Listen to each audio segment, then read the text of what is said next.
네, 시청자 여러분 안녕하세요. 오늘의 코인 앵커 문다연입니다. 오늘의 주요 경제 지표부터 출발해 보겠습니다. 일단은 오늘 뉴욕 3대 지수 모두 하락하면서 마감을 했습니다. 어제 나스닥 같은 경우에는 2.2%가량 올랐지만 오늘은 또 반대로 그만큼 빠지는 모습이었는데요.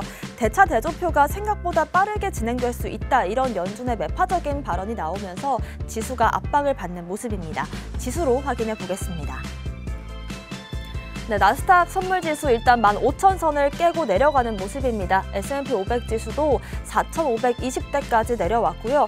골드도 하락을 했습니다. 1920대까지 내려오는 모습이고요. 하지만 또 어제 장중에 10년물 국채금리가 또 급등을 하면서 2019년 5월 이후로 최고치를 기록을 했습니다. 나스닥이 하락을 하면서 테슬라도 4% 빠졌고요. 비트코인 가격까지 빠지면서 코인베이스는 더 큰 폭으로 7% 넘는 하락을 보였습니다. 비트코인도 일단은 단기적인 지지 라인이 45,200선이었는데요. 지금 현재 45,000선을 깨고 급락세가 나오고 있는 상황입니다. 오늘의 코인 주요 암호화폐 시황 보겠습니다. 네, 일단은 다시금 박스권을 만들어주면서 횡보를 하고 있었습니다. 오늘 아침을 기준으로 방금 또 한 번 하락세가 나오고 있긴 한데요. 하지만 아직까지는 건강한 조정으로 보입니다. 그 다음 지지 라인으로는 42,500달러를 좀 지켜보시면 되겠고요. 아직까지는 좀 비트코인 주춤하고 있지만 여기에 따라서 알트코인들은 좀 하락세를 보이고 있습니다. 특히나 그간 큰 상승을 보였던 웨이브가 어제 하루 15%, 또 질리카가 10%, 셀로도 15%가량 빠지는 모습이었고요. 반면에 도지코인은 머스크 발언과 관련해서 기대감에 10%가량 오르는 모습이었습니다. 오늘의 코인 이슈 살펴보겠습니다. 첫 번째 이슈는요. 미국 SEC 암호화폐 규제 로드맵이 나왔습니다. 네, SEC 게리 겐슬러 위원장이 4일 이 암호화폐 규제 로드맵을 밝혔는데요. 일단은 모든 코인은 증권이다라는 대전제에서 출발을 하고 있습니다. 크게 세 가지를 좀 밝혀보면 좋을 것 같은데요. 먼저 첫 번째로는 SEC에서 코인과 이 증권을 모두 동일한 방법으로 규제할 계획으로 보입니다. 여기에 따라서 암호화폐 거래소를 먼저 규정을 정립하겠다라고 밝혔는데요. 겐슬러 위원장이 이 암호화폐 거래소에서 지금처럼 이렇게 거래 중개와 마켓 메이킹, 또 수탁을 모두 맡는 게 좀 불공평하다라는 취지의 발언을 했습니다.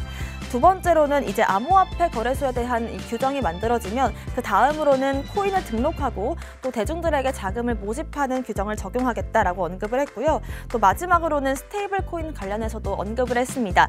지금 현재 이 스테이블 코인 중에서 암호화폐 거래소와 좀 직접적인 연관이 있는 코인들이 많은 상황이긴 한데요. 테더나 USD 코인, 또 바이낸스 코인 같은 경우에는 특정 거래소와 밀접한 관련이 있습니다.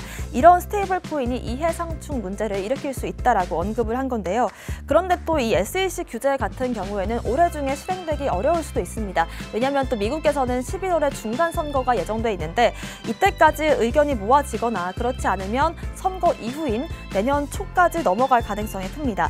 제 개인적인 생각으로 이 이슈가 중요한 건 아무래도 SEC 측의 거래소와 또 코인에 대한 규제가 좀 권한이 주어지지 않는다면 그 전까지 또 비트코인 현물 ETF가 승인되기 어려울 수 있기 때문인데요. 규제 논리가 명확히 정해지고 또 나아가서 이 현물 ETF에 대한 긍정적인 소식까지 전할 수 있길 기대해 보겠습니다. 두 번째 이슈 보겠습니다. 엑시 인피니티의 사용자가 급감하고 있습니다. 코인 가격도 떨어졌는데요. 업데이트로 상승 반전을 할 수 있을까요? 네, 엑시 인피니티가 최근 지속적인 사용자 감소를 겪고 있습니다. 일일 활성 사용자 수 DAU는 지난 2021년 11월 대비해서 절반 수준으로 낮아진 상태인데요. 블룸버그는 이 수치가 이 엑시 인피니티의 최근 해킹 이슈가 반영되기 전 수치여서 좀 더 심각하게 보고 있습니다. 사용자 수는 이 엑시 인피니티 개발사의 스카이 마비스가 3월 28일에 발표를 한 수치인데요. 엑시 인피는 3월 중에 신규 업데이트인 이 엑시 인피니티 오리진의 출시감으로 시장 기대감이 높아지고 있었는데 이 업데이트에서 새로운 콘텐츠와 토큰 사용처를 제공했습니다. 하지만 이번 해킹 사건의 여파로 인해서 이 업데이트 효과가 크게 줄었을 것으로 좀 전망이 되고 있습니다. 업데이트도 지금 현재 4월 7일로 연기가 된 상태인데요. 이렇게 좀 엑시 인피니티의 토큰 하락세가 이어진다면 엑시 인피니티의 이 생태계 역시나 축소가 될 수 있습니다. 하지만 내일 또 이 업데이트가 진행되는 만큼 신규 유입이 될 수 있을지 한번 지켜보겠습니다. 마지막 이슈 살펴보겠습니다. 머스크가 트위터 인수에 들어갈까요? 도지코인은 어제 하루 큰 상승을 보였습니다. 네, 일론 머스크가 어제 트위터 지분 9.2%를 취득을 하면서 회사 최대 주주로 올라섰습니다. 이건 이 트위터 창업자인 잭 도시 보유 비중의 4배를 넘는 수치인데요. 시장 전문가들은 이 머스크 지분 취득에 촉각을 곤두세우면서 앞으로 트위터 인수 가능성에 주목을 하고 있는 상태입니다. 머스크가 사들인 이 트위터 주식 같은 경우에는 회사 경영에 적극적으로 참여하지 않는 수동적인 지분이긴 합니다만은 지금 현재 세계 최대 부자라는 점을 고려를 했을 때 앞으로 추가 매수를 통해서 얼마든지 경영에 좀 관여를 할 수 있다라는 전망들이 나오고 있습니다. 특히나 이 머스크가 최근에 트위터를 비판한 것도 역시나 주목을 받고 있는데요. 지난달 26일 트위터가 표현의 자유 원칙을 침해한다라면서 새로운 SNS 플랫폼을 만들 수 있다라는 언급을 한 적이 있습니다. 이런 상황에서 사람들이 기대하는 건 이렇게 새로운 SNS 플랫폼을 만든다면 여기서 또 도지코인이 하나의 역할을 할 수 있지 않을까 기대를 하고 있는데요. 저 역시도 좀 그런 생각을 갖고 있습니다.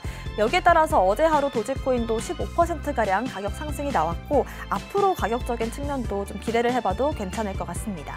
오늘의 코인 이슈까지 살펴봤습니다. 저는 잠시 후 다시 돌아오겠습니다. 오늘의 코인 가자!